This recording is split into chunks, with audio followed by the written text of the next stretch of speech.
Good morning.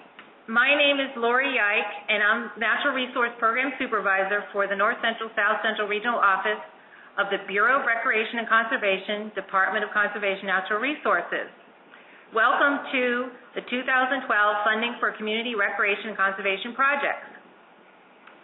Many of you I've had the pleasure to work with over the years, and others I look forward to working for in the future. I also have with me today Carolyn Wallace, who is my counterpart in the Southeast Regional Office, who will speak later in the presentation regarding other sources of funding besides DCNR. We have a lot to cover today, so if you would kindly hold on to your questions until the end of the presentation. You can either keep them in your head or you can write them in the chat room, and we will address as many as we can at the end of the presentation. The PowerPoint is being recorded, and at the conclusion of the presentation, we will upload it onto our website. The purpose of this webinar is designed for applicants who plan to apply to our Recreation and Conservation Grant Program. This webinar will be particularly helpful for those who are first-time applicants or for those who haven't applied recently to our program. Because some of the requirements of our grant application require significant lead time to prepare, it is important for applicants to become familiar with those requirements so they can complete them in time for the application deadline in 2013 of April 10th at 4 p.m. The second portion of the webinar, which Carolyn will speak on, will highlight some examples of other non-DCNR funding sources listed on our recently updated funding guide for recreation and conservation projects.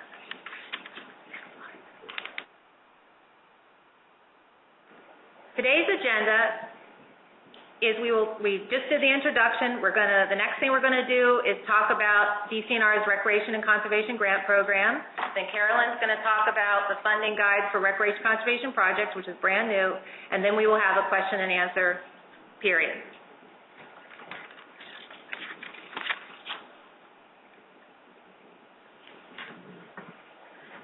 DCNR's Bureau of Recreation and Conservation 2013 Grant Program consists of several funding sources. Key 93, which is the Keystone Recreation Park and Conservation Fund. It comes from a real estate transfer tax. It's our main source of funding, and we refer to it internally as our bread and butter funding. The next source of funding is the Environmental Stewardship Watershed Protection Act, or Growing Greener 1. We have some limited funding for that. However, there isn't a lot of funding in this category, which means that funding for nonprofits through DCNR is very limited at this time. We used to have Growing Greener 2 money, and that is all gone. The Growing Greener 1 money comes from the tipping fee from garbage hauling. We also have some federal money, which is the Act 68 Snowmobile and ATV Fund, the Federal Land and Water Conservation Fund, and the Recreation and Trails component of the Federal Transportation Funding. DCNR staff determines what type of funding is used for which project, and we regional advisors will guide you through that process.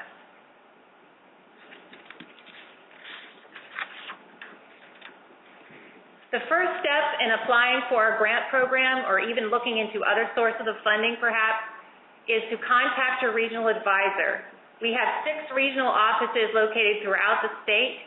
You can look up where your project is located, which county, and then contact the appropriate regional office.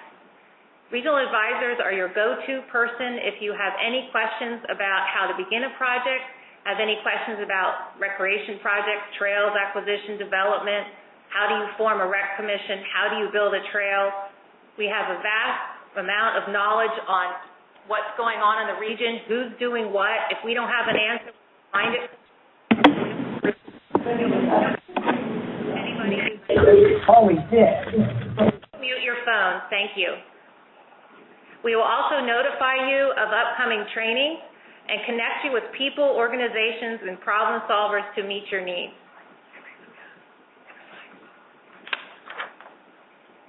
Who is eligible for DCNR's grant program? Municipalities. This is pretty self-explanatory. Municipalities, municipal agencies. These municipalities and municipal agencies have the most opportunity for a grant funding because they are eligible under the most sources of funding. We also have pre-qualified land trusts and appropriate authorized organizations who are doing recreation and conservation projects, and those nonprofit organizations, 501c3. DCNR will assist the applicants in determining who should be the appropriate applicant based on the funding source and based on the type of project.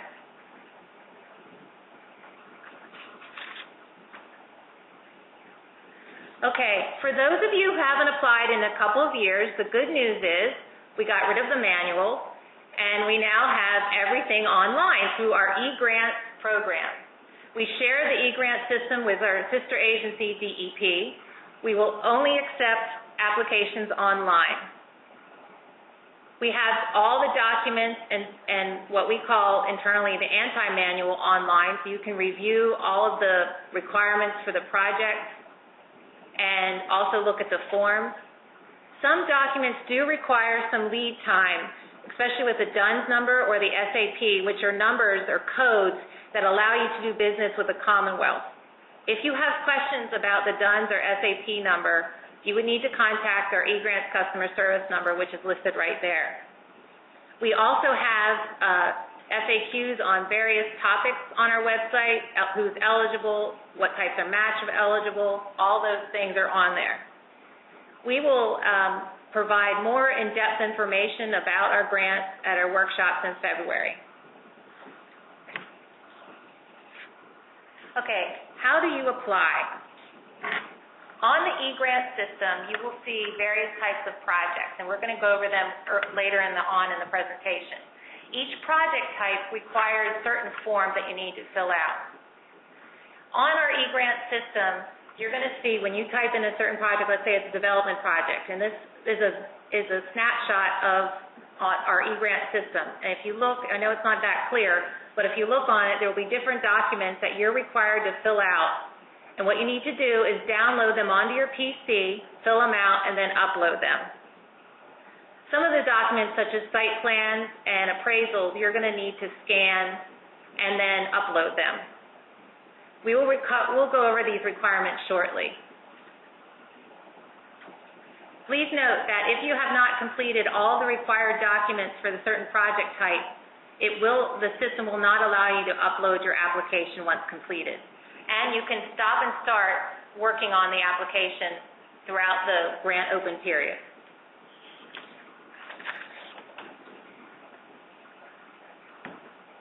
I would encourage you to, when you want to submit an application, you have to register through our eGrants program. I would encourage you to do that now. Even though the materials for our 2013 grant program will not be ready until mid-January, you can still register and look at all the requirements and look at the various grant documents and kind of get yourself familiar with the system. There's, on this web page, it's a wonderful source of the grant program and requirements and guidelines, and our previous manual. There's step-by-step on how to fill out applications. There's the grant terms and conditions. And also what's very important on this page is the project narrative instructions. And in our grant program, we determine who gets funded by how the applicant answers the questions. The highest scored applications receive funding first until the funding runs out. And these these project narrative instructions are the way you need to address each one of those points on the document in your project narrative. And that way, if you do that, then you'll get a higher score.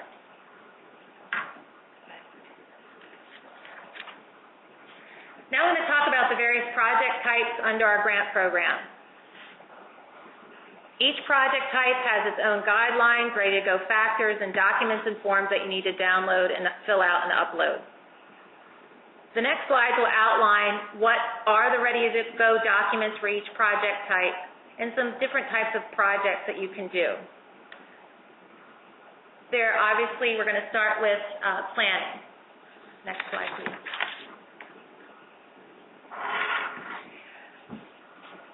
There are various types of planning projects that we fund, and there's a few that I'll highlight now. First one I wanted to highlight was the Comprehensive Recreation Open Space Greenway Plan. That is where you have, you look at the needs, the recreation and conservation needs of your community. the funding goes towards hiring a consultant, and that consultant, through a series of public meetings and through either written forms or surveys, will work with your community to develop what are your recreation conservation needs, either of your municipality, of your neighboring municipality, of your county.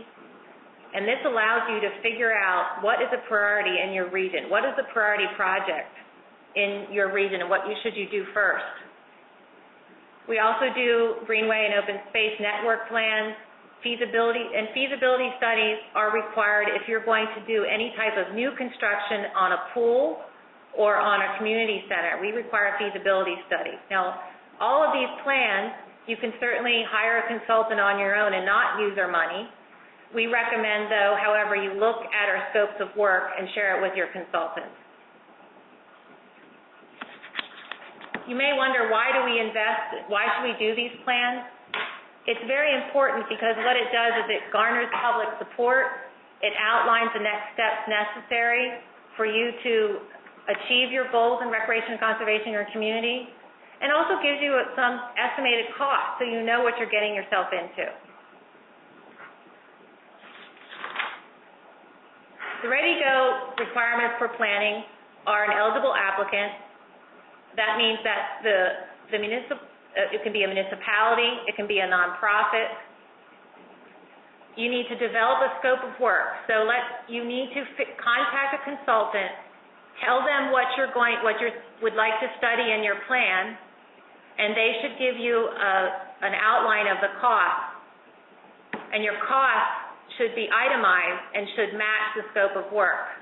DCNR has sample scopes of work that we can send you for each of the types of planning projects. They're a boilerplate. If you need to change some things around or combine different project types, that's okay. Just work with your regional advisor on that. But it's very important that you talk to a couple consultants, get a project cost estimate, and get some quotes, because you're going to need that information for your application.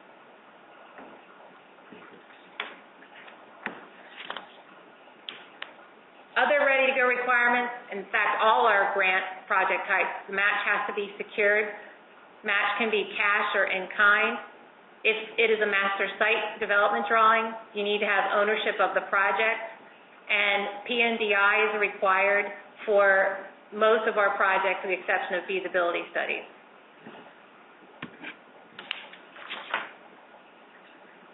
Okay, our next project type is land acquisition. We have basically two categories here. If you're acquiring land for open space or critical habitat, natural areas, so in other words, passive recreation. And the second type is for active recreation and community and park recreation areas. You need to be, if you're a land trust, you need to be a pre-qualified land trust. If you're not, just contact the regional advisor and we will send you the form to fill out so you become pre-qualified.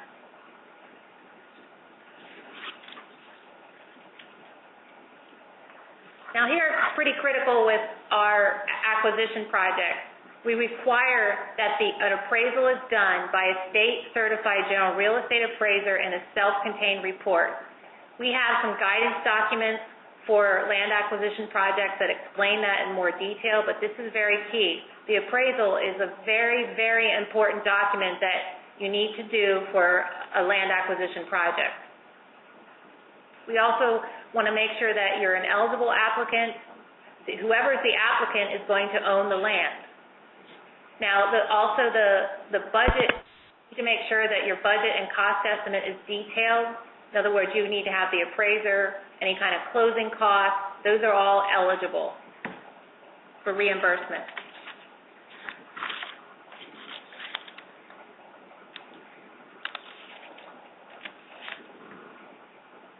What you also need to take into consideration with acquisition projects is you need to have the match secured, a PNDI receipt.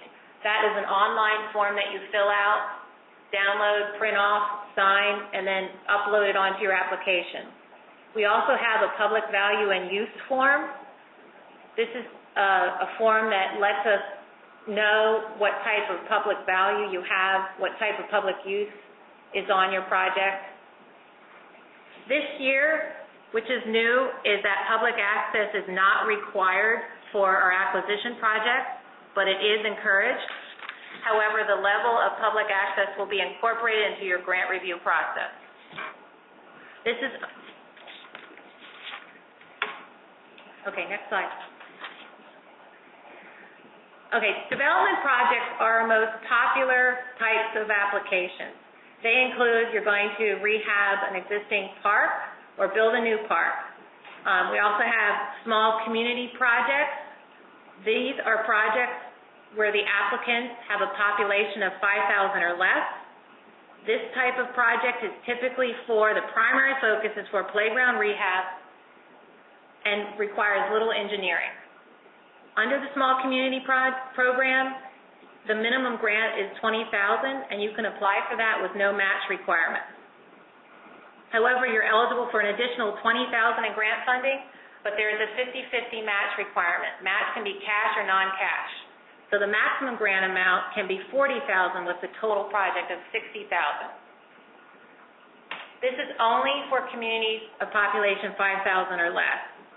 Please talk to your regional advisor if that is the type of project you want to do, and they will guide you through it.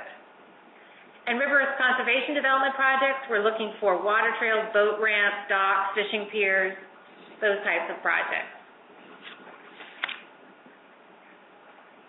For development projects, again, you need to be an eligible applicant. So you have to have ownership or control of the property that you want to develop or rehab.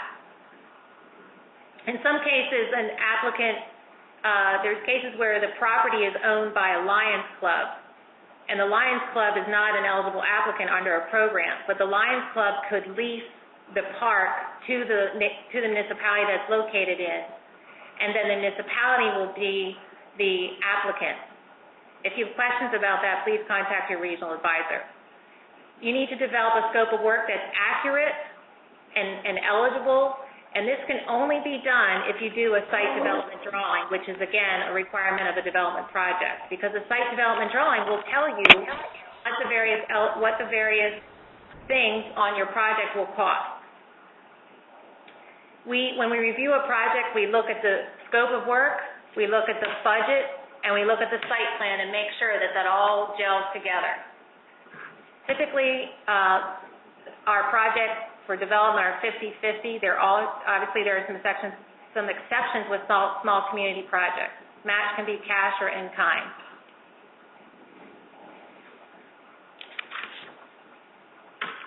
I mentioned previously about ownership and control. You have to also have a site development drawing. This is critical to be eligible. It needs to be done by a licensed professional. PNDI receipt, you need to do that PNDI process online, have it signed, and then upload it onto your application. Your project must be open to the public.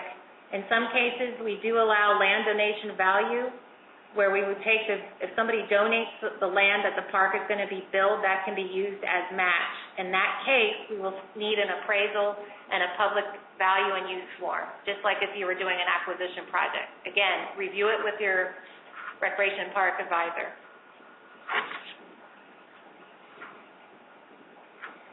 Next type of project, we have trails.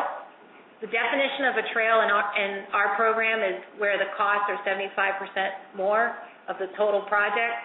They include trail and trail facilities. We have, under our trail program and trail projects, you can do trail planning, you can do trail acquisition, trail development, and the requirements of trail planning are pretty much the same as a planning project. Requirements of trail acquisition are the same as a typical community acquisition project, and so on and so forth. And again, the project must be open to the public. We also fund under our trail program. We will fund equipment purchases under our rec trail program, and that nonprofits are eligible under that category, and for-profit organizations.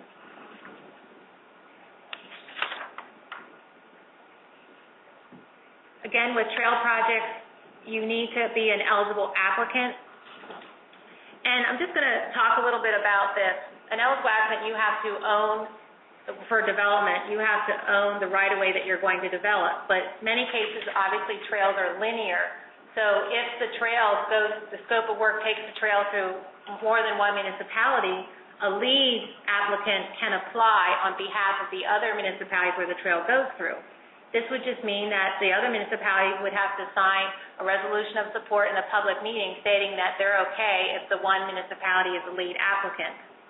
Or you can form a memorandum of understanding where the municipalities involved in the project agree to work on the project together and have a lead applicant. We have some sample forms of memorandums of understanding, and we can certainly email that to you. Site plans obviously are required for development trail projects, cost estimates, the same thing for as with other types of projects.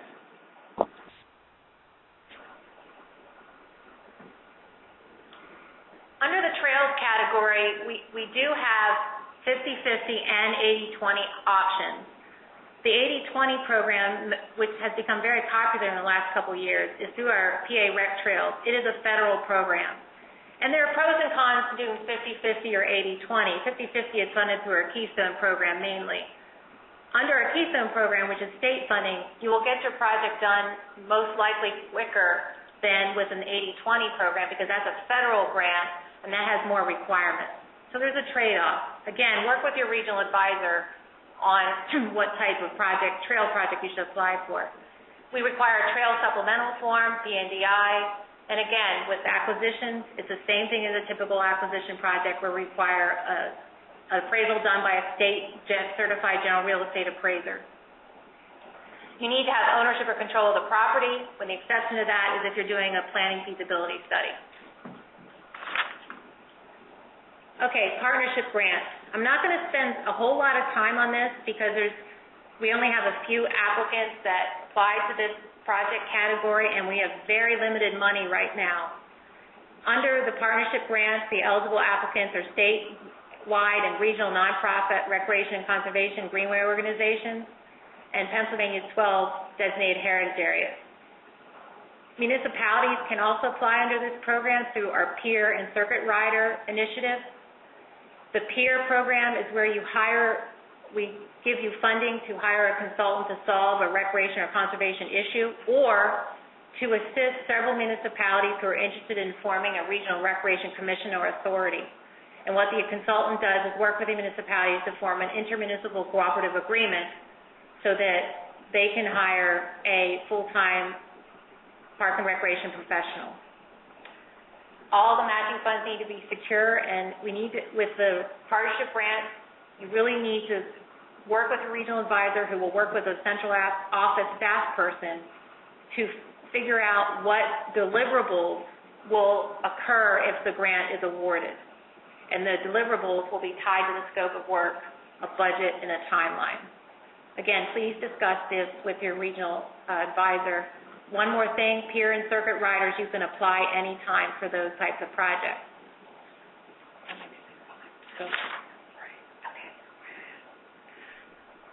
All right, I would say in the 15 years I've been working at the department, we have received a lot of fabulous projects.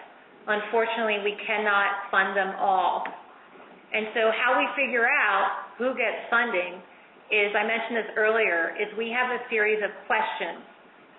And the applicant answers the questions, and then the answers are evaluated through a team evaluation process internally and here at BRC, and we determine a score for the application. The highest scored applications receive funding first until the money runs out. This is where very critical, and we've seen good projects not get funded because they did not follow the guidance given for the criteria questions. This is very critical. You must look at the guidance documents that are project-specific and tell you what sorts of things are supposed to be addressed on the criteria questions. It's like writing a term paper.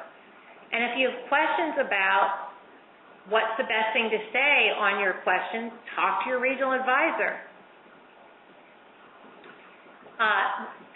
In February, we will go over this in more detail at our statewide grant workshops, in-person workshops. Okay, I'm going to talk here about a resource that we have over the past couple years, we've been really focusing on green and sustainable parks. In our grant criteria, there's a question on this as well. This is a resource page for you to go and check out. We have online resources such as, what are some of the buzzwords that they're using for green and sustainable park? What is a rain garden? We also have case studies to figure out, well, hey, this person did it. I might contact them and see how they address their stormwater through porous pavement in their parking lot. We also have a glossary of terms, and we do a green and sustainable park award recipient program every year, and they have them listed on this page as well. We have fact sheets, all sorts of wonderful information. One of the most valuable tools, I believe, on that website is this document that we created that has the top 10 stormwater best management practice for park projects. So what this means is, if you look at this document, you will come up with ideas to talk to your consultant about when they're designing your project or doing the site plan that'll incorporate green and sustainable principles into your project. So let's say, for example, something easy that you can put in your project is a rain garden. That's very simple to put in and doesn't cost a lot of money, but will get you some points on the application. And what's very exciting is, and Carolyn will talk about this later, is we're working with our sister agency, PennVest, and they're interested in how to mitigate stormwater in municipalities. Well, you can do that in your parks with some of these ideas about addressing stormwater. You can put pervious pavement in your parking lot. You can put green roofs on your pavilions. You can do less mowing and create warm season meadows and save yourself some money for maintenance of your park. And again, I would encourage you to look at this document on the Green and Sustainable Resource page of our website. Next slide. Okay, this is pretty key. Want to listen up. This is the timeline of our grant program. If you have a project that you need to complete next summer and you apply for us in April, it's not going to happen. Our process takes a while, and it's not designed for those that want to do a project in a short amount of time. So let's review the timeline. Our new documents for 2013 will be available in mid-January. We will send out an announcement that says that our grant program is open. Our grants are going to be due this year on April 10th at 4 p.m. Not at 4:05, not at 4:10, 4 o'clock. Then after that, the staff does the internal review process through the summer. Recommendations will be formed in the late summer, and typically we make a fall announcement. This year we made it on November 20th. This is pretty important. This is why I put it in here. In most cases, expenses incurred prior to the executed grant contract will not be eligible for reimbursement. So let's say you're doing a playground project and you applied in April, and you decided in August that you needed to put that playground equipment in right now, that would not be eligible for reimbursement. You need to wait until you receive the grant agreement. However, with acquisition projects, if you do an appraisal, that is eligible for reimbursement, and that's something you have to do for the application. If you have questions about that, again, talk to your regional advisor.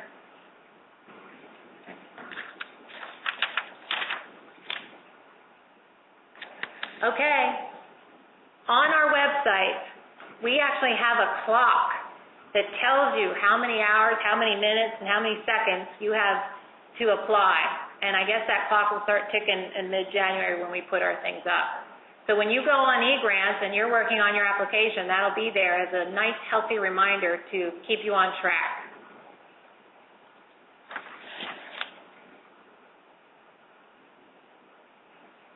Okay, I put that picture of you because it's almost winter. I put that picture up there to remind you how much fun summer can be, even though I love winter, but we can just look at that and laugh. I'm just trying to get your stress level down here. First thing you need to do, in summary of if you're interested in our Recreation and Conservation Grant Program, is contact your regional advisor now as you're planning to develop your application. You can go online and register under our eGrants program and peruse what's going on, what the different forms or requirements for your application. I would also strongly encourage you to register for our 2013 statewide winter grant workshop. You can register on DCNR's calendar. At these workshops, we go over the questions and the processes in detail in person. And then we have breakout sessions where you can actually go to a session specific to your project, whether it's development, planning, trail, acquisition, and you can have your questions answered and ask questions about your project in person. Our materials will be available in mid-January. Okay, now I'm going to turn over the program to my colleague in the Southeast, Carolyn Wallace, who's going to talk about our new document that we have. It's called the Funding Guide for Recreation and Conservation Projects. Carolyn? Okay, hello everyone. Again, my role today is to talk to you about funding sources for recreation and conservation other than DCNR. And some of these sources have been used by applicants in the past as a match for DCNR funds, and some are new, and some are just sources you would use regardless of DCNR. As Lori said, we have updated a funding guide, and you sort of see the cover page there on the slide. And this lists state, federal, and private sources of funds and provides links for further information. So there's a web link there, so you can click on that. This document will be on our Technical Assistance and Publications page on DCNR's website. So today I want to mention just a few sources that you might want to consider, and there are many more in the guide. We're just going to highlight a few. The first is Act 13. You all may have heard Act 13 legislated the collection and distribution of impact fees resulting from drilling of Marcellus shale gas. And there are three sources of funds being distributed through Act 13 that can be used for recreation and conservation projects. So first, and there's a lot of text here, but I wanted to give you the list, are fees that are being distributed directly to counties and local governments within those counties based upon a number of wells drilled and producing gas in those counties. That's not every county in the state. Those are the counties that have these active wells. And on the list of eligible uses for those funds are environmental programs. And you can see the types of projects that fall under this category. It includes planning, design, construction, land acquisition for trails, parks and recreation, open space, as well as some others, including floodplain management, etc. The second source of Act 13 funds are fees distributed to every county in the state based upon population. And these fees can only be used for planning, acquisition, development, rehab, and repair of, and as you see up there, planning, recreational trails, open space, natural areas, community conservation and beautification, community and heritage parks, and water resource management. And I put a note there that there is a separate distribution of funds, again, to all counties based on population for expenses for roads and bridges. Next. To access the funds, you need to speak with your county administrator. And we know it's up to each county and township how they want to spend or distribute these funds. The third source of funding under Act 3 is through a new legacy fund at the Commonwealth Financing Authority.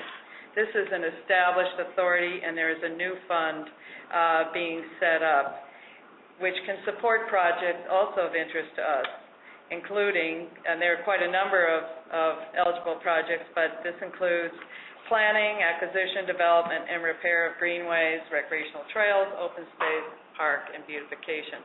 And I wanted to note that CFA funds cannot be used as a match for DCNR funds. There will be applications developed to access these funds. They don't come directly to the counties like the other funds. And look for more information on this in 2013 as they put those applications out. What's important to note about the impact fees received by the counties and local governments is these can be used as a match for DCNR grants. And again, you're going to contact your local officials to see about how you might access those funds. Counties have recently received their first checks, and the next round of funding will occur next April and every April thereafter, based upon the well drilling from the prior year. So amounts will change presumably every year. We have developed a brief fact sheet on Act 13 funds for recreation and conservation projects that is accessible on our website on our resources and technical assistance page. The fact sheet has links to websites that can provide more details, as well as lists of how much each county is receiving this year. Next. Another source of funding for recreation projects, and it's principally bike and pedestrian paths and trails, is federal transportation funding. And the new federal transportation program is called MAP 21, and you can see the title, Moving Ahead for Progress in the 21st Century. We don't expect you to remember all that. But within this larger pot is a category of funding called Transportation Alternatives. And this category now combines previous standalone funding programs, including transportation enhancements, which has been a long-standing source of funds for trail construction, and safe routes to schools. And there are now some new project types, environmental mitigation and some road projects. All of these project types are now being bundled together under this category of transportation alternatives. The Federal Recreation Trails Program, which Lori mentioned, is also funded, directly through federal transportation dollars. That will continue to come from PennDOT to DCNR and be distributed through our C2P2 grant process. What's important to note is that in prior years there was $1.2 billion nationally for transportation enhancements, safe routes to schools, and rec trails, and this has now been cut back by a third, so there will now be $800 million nationally for the whole transportation alternatives category, including rec trails. So bottom line, it's very competitive, less funding, more competition. As in the past, funding for eligible projects comes either through your municipal planning organization, if you're a county with a population over 200,000, or via a statewide competitive grant process if you were in counties less than 200,000. So you'll be looking for that transportation alternatives grant process. Another state source that Lori had mentioned, PennVest, stands for the Pennsylvania Investment Authority. Their typical projects are water and sewer systems, drinking water projects developed by urban and rural water and sewer authorities. DCNR has developed a great partnership with PennVest to fund park and recreation projects, and PennVest on that end supports the stormwater best management practices or green infrastructure elements, and then DCNR can fund the park and rec facilities. And as you heard earlier, greening and best site management practices are a key element that we're hoping to see in all of our projects. So this is a great marriage of state programs. And we put up a few types of things that PennVest can fund in that regard: porous pavement basketball courts, filtration basins built under football fields or soccer fields that then can collect the water. You can use it, pump it back up to irrigate the fields, or they can support rain gardens, collecting runoff from the fields or playgrounds. And then, of course, DCNR would then support playground equipment, walkways, benches, pavilions, and the like. Other uses of PennVest funds are up there: riparian buffers, planting of trees around parks, other stormwater solutions for trails, access roads, parking lots, and recreational facilities. PennVest funds are typically very low-interest loans, some grants, depending on the project and the project sponsor.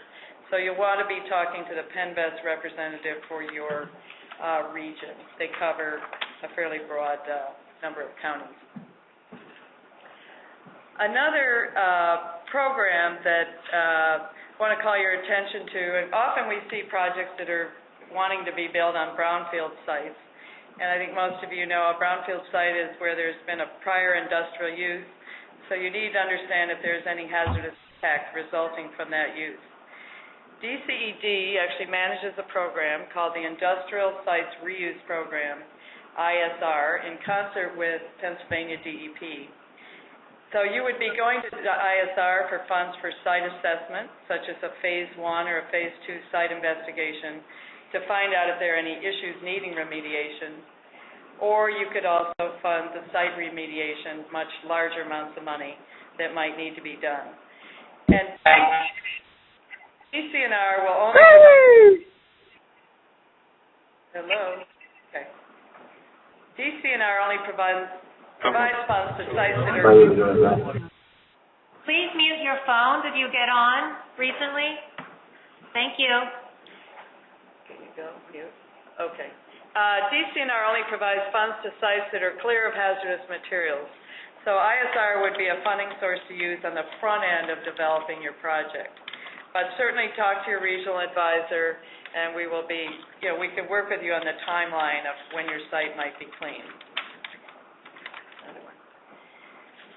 Another funding source that is federal, but is distributed to municipalities, cities, and counties, is the Community Development Block Grant. And we're noting this because applicants in the past have used CDBG funds for a range of capital projects that relate directly or indirectly to parks and recreation conservation, such as sidewalks, ADA access to swimming pools, Main Street connectors to bike trails, trailheads, parking lots in parks, and other park infrastructure. And all this clearly relates to community development. There's also potential use for community engagement and planning. Another source that is a federal source for project planning and community engagement is the National Park Service Rivers and Trails Assistance Program. Many organizations and communities have applied to this program, which enables the Park Service staff to provide expert assistance in conducting projects such as, look up here, trail planning, greenway planning, master site planning with a lot of community engagement, downtown riverfront planning, stream restoration, and the like. And there are applications, annual applications for that program, and again, it's been widely used and is very helpful for their expert knowledge. Lastly, I want to mention there are many private sources of funding which are noted in the funding guide, and a recent source is the Open Space Institute, which has received funds from the William Penn Foundation in Philadelphia to create a special fund to support purchase of conservation easements or direct land acquisition funds in the Highlands area of southeast Pennsylvania. And OSI funds have been used by land trust applicants to DCNR as matching funds for projects in this region. And the OSI goals are to conserve wildlife, provide outdoor recreational access such as trails, provide clean water, preserve forest lands, and these are all goals of DCNR as well. The William Penn Foundation has recently adopted a new strategic vision, which includes an emphasis on watershed protection. And their geography for this focus of funding includes the entire Susquehanna River watershed, the Delaware River watershed, which includes the Schuylkill River. So there's a much larger geography than previously covered by the foundation. In addition to the Bayshore Highlands Fund, we anticipate that OSI will be setting up new funds for open space acquisition in other locations in these targeted watersheds. And we'll be learning more about the specific focus areas. They plan to focus on sub-watersheds within these larger ones. And they will be developing applications and criteria for that next winter, early January, February of 2013. So again, we have an entire funding guide that will be available online that you can look at these and other sources. And if you need help maybe in pursuing them or want to see how they've worked with DCNR in the past, do talk to your regional advisor. I'm going to turn this back over to Lori. Okay, we have gone over a lot of information, and as Sherry has been emailing, this session is being recorded. She will also put up the PowerPoint, and links to the funding guide and the Act 13 guide will be posted on our website. In summary, funding for Parks and Recreation can be tricky. However, there still are some sources available. The source that we talked about first was our grant program, and yes, it is due April 10th, 2013. Please contact your regional advisor if you're interested in applying to that program. There are also other sources of funding for recreation and conservation projects, which we've highlighted in our new guide. This guide is going to be updated every 6 months. On the guide, we have mainly the website for you to look and find information on that project. As with our grants, with DCNR's grants, it's imperative that you make a contact to that organization, that potential funding source, and make sure that you understand the guidelines, the deadlines, and what you need to do to make a successful project. We ask that you look at our grant application requirements now so you know what you need to do to plan for the application deadline in April. And I strongly encourage you to attend the free statewide winter grant workshops that we're having in February throughout the Commonwealth. Although a webinar is very good and very convenient for folks, that person-to-person contact at our grant workshops is very helpful. Okay, thanks so much. Good luck on your project. This concludes the webinar for funding for recreation and conservation projects. Thank you all. Thank you.